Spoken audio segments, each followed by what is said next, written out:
विलायत न्यूज़ में आपका स्वागत है। देश विदेश, मिडिल ईस्ट और इस्लामी देशों की अहम खबरों के लिए आप देख रहे हैं हमारा ख़ास प्रोग्राम वर्ल्ड बुलेटिन। बुलेटिन की शुरुआत करेंगे सऊदी अरब से आ रही बड़ी खबर के साथ। सऊदी अरब ने दिया अमेरिका को जोर का झटका, तेल व्यापार से डॉलर हटाने को तैयार।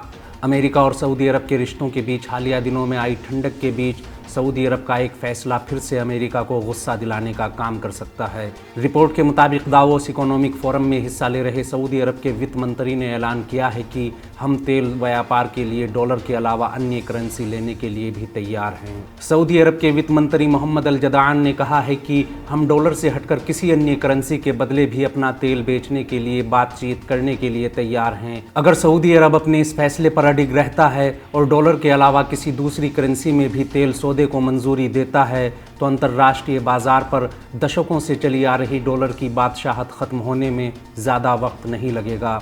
दावोस में एक इंटरव्यू के दौरान पूछे गए सवाल पर मोहम्मद अल जदान ने कहा कि हमें डॉलर, यूरो या सऊदी रियाल में कारोबार करने में कोई मुश्किल नहीं है। हम अंतर्राष्ट्रीय बाजार को फ़ायदा पहुंचाने वाले किसी भी सौदे पर बातचीत करने के लिए तैयार हैं। गौरतलब है कि पिछले कई दशकों से सऊदी रियाल की वैल्यू अमेरिकी डॉलर पर निर्भर रही है। वहीं 1970 से ही तेल व्यापार का लेन देन डॉलर में होने के कारण तेल कीमतों में डॉलर की अहम भूमिका रही है। लेकिन अब सऊदी अरब ने अमेरिका की छत्र छाया से निकलकर बाकी दुनिया, खासकर तेल के सबसे बड़े खरीदार चीन से भी अपने कारोबारी रिश्तों को बढ़ाना शुरू किया है।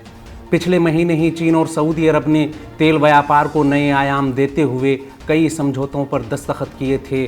चीन ने सऊदी अरब से अधिक मात्रा में कच्चा तेल लेने की मांग करते हुए अपनी करेंसी में भुगतान की बात कही है। अगली खबर में बात करेंगे सीरिया में अमेरिकी लूटपाट पर चीन की प्रतिक्रिया की। सीरिया की दौलत लूटकर यूक्रेन को अरबों डॉलर के हथियार दे रहा है अमेरिका। सीरिया की तेल संपदा को लगातार लूट रहे अमेरिका के खिलाफ अब दुनिया भर से विरोध के स्वर उभरने लगे हैं।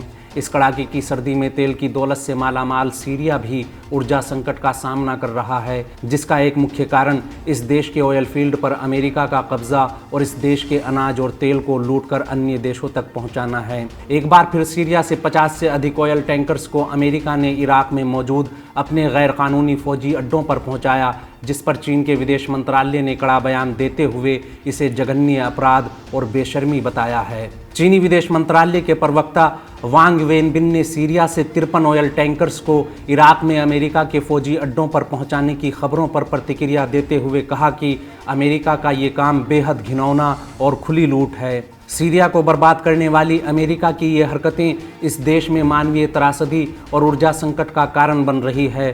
खाद्य और ऊर्जा संकट का सामना कर रहे सीरिया के लोग इस जानलेवा सर्दी में तेल की दौलत से मालामाल होने के बावजूद भी महरूम हैं, जबकि अमेरिका यहाँ की तेल दौलत को लूट कर ले जा रहा है। चीनी विदेश मंत्रालय के प्रवक्ता ने कहा कि ये बड़ी हैरत की बात है कि एक तरफ तो अमेरिका सीरिया की धन दौलत को लूटने में इतनी गंभीरता से लगा हुआ है, वहीं दूसरी तरफ जंग की आग भड़काने के लिए अपने सहयोगी देशों को अरबों डॉलर के हथियार दे रहा है। चीनी प्रवक्ता वांग वेनबिन ने कहा कि अमेरिका को सीरिया में अपनी लूटमार के लिए सज़ा मिलनी चाहिए। उन्होंने कहा कि सीरिया की जनता और विश्व बिरादरी चाहती है कि अमेरिका अंतर्राष्ट्रीय कानूनों का पालन करे। चीनी प्रवक्ता के मुताबिक अमेरिका अपने हितों को साधने के लिए किसी भी देश में अराजकता और अशांति फैलाने में कोई संकोच नहीं करता। ये बात अमेरिकी सिस्टम की जड़ों में है। बता दें कि हाल ही में सीरिया की ऑफिशियल न्यूज़ एजेंसी साना ने खबर देते हुए कहा था कि अमेरिका ने अपने सहयोगी कुर्द आतंकी बल SDF के साथ मिलकर हस्का से 53 ऑयल टैंकर्स को महमूदिया के रास्ते इराक में मौजूद अपने आतंकी अड्डे पहुंचाया था। अगली खबर ईरान की शक्तिशाली सैन्य यूनिट IRGC को लेकर है। यूरोपीय यूनियन ने ईरान की IRGC को आतंकी संगठनों की लिस्ट में डाला। ईरान की IRGC बल के खिलाफ यूरोपीय यूनियन ने बड़ा कदम उठाते हुए इस सैन्य इकाई को आतंकी संगठनों की लिस्ट में डाल दिया है। बता दें कि जर्मनी और ब्रिटेन पिछले कुछ महीनों से ईरान की सैन्य इकाई के खिलाफ मोर्चा खोले हुए थे। अक्टूबर में ही जर्मनी की विदेश मंत्री एनालेना बारबोक ने कहा था कि जर्मनी और यूरोपीय संघ ईरान के रिवॉल्यूशनरी गार्ड्स को आतंकवादी संगठन करार देने पर विचार कर रहे हैं। उन्होंने कहा था कि हम विचार कर रहे हैं कि कैसे ईरान के रिवॉल्यूशनरी गार्ड्स को आतंकवादी संगठन की लिस्ट में डाल सकते हैं। वहीं अब यूरोपीय यूनियन की ओर से ईरान की शक्तिशाली सैन्य इकाई को आतंकी संगठनों की लिस्ट में डालने पर ईरान ने कड़ा रुख अपनाते हुए यूरोप को ईरान के खिलाफ शत्रुतापूर्ण नीतियां अपनाने से मना किया है।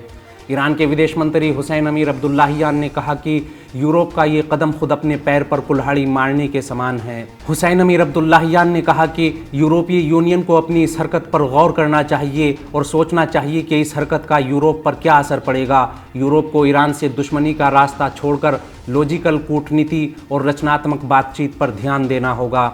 ईरान के विदेश मंत्री हुसैन अमीर अब्दुल्लाहियान ने यूरोप पार्लियामेंट की विदेश नीति के प्रभारी जोसेफ बोरेल से बात करते हुए ईयू की इस जज्बाती हरकत पर गहरी नाराज़गी जताई।